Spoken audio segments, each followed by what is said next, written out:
Okay. So, everybody should be practicing their arounds and their figure eights around your furniture or your cones or whatever. Hopefully you've started phasing out the food, but in that article I showed you, you're using the food as a lure. Yes, and then mark and reward and just let them take the food out. And then the next step is the food is in the next hand. Yes. Mark and reward. And then eventually you can put the food in your pocket. Yes. Good girl. And what we're going to do now is we're going to introduce a target. And so if you already have a command for your dog to put something in your mouth, that's the same command I use. So I actually use the same command whether it be food or a toy. I might be using food for a target. I might be using a toy that has food in it, or I might be using food. For me, it's the same command, and it's get it. And that means grab it, put it in your mouth. So right now, I just have a plate that I'm using for a target. You can use whatever you want. So what you're going to do is you're going to put your dog in a sit. Hopefully you've worked on impulse control at this time. So I'm going to tell her to wait. I'm going to drop the food on the plate. Get it. Yes. So what you're marking with your marker word, the yes, is them actually performing the behavior that you asked them to do, which in this case is getting the food. She also thinks that she should put her paws on the target, which is fine with me. I don't care. Get it. Yes. So I want you to find something that you want to use as a target and build the value by using lots of treats. Tell your dog to get it. Mark it. When they actually eat the treat, that's what you're going to mark. So once they grab it, you're going to say yes. And grab some more treats here. And then what you're going to start doing is moving the target further and further away.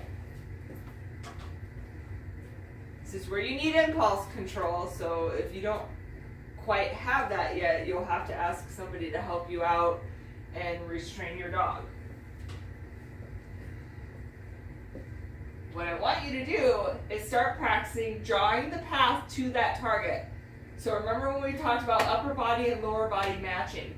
So right now I want her impulse to be driving forward. So I'm going to start with my foot back, I'm going to release, and I'm going to drive forward to that target. Okay, get it? Yes. I'm pointing at the target. Good girl. Wait. And then you just start moving it further and further away. I'll show you how you can use it to work on your rounds and your figure eights. Okay, get it. Yes, good girl. If your dog doesn't have that drive forward, then you're just going to go with them and draw the path. So I'll show you what that looks like. Okay, get it. Just like that.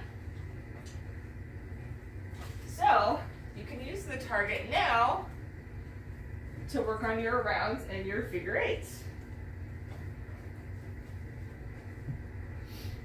Shasta, sit. Wait. So I'm going to put the target right here. I'm going to put the food on it. She does not get that treat unless she offers the behavior I'm asking of her, which is to go around the cone. Okay. Around? Yes, get it. Good girl. So it's, as you can see, she did see it. She thought about grabbing it. So that's why it is nice to have a partner initially to help you with your target training. Okay, get it. Good girl. Always work from both directions. You can add a second one and work on your figure eights.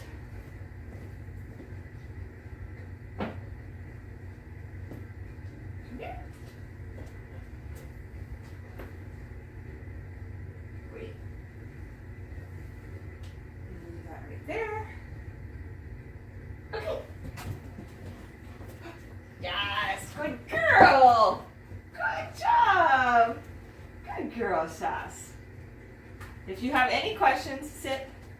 If you have any questions, shoot me a text. I will also post this in the training page so everybody can see it.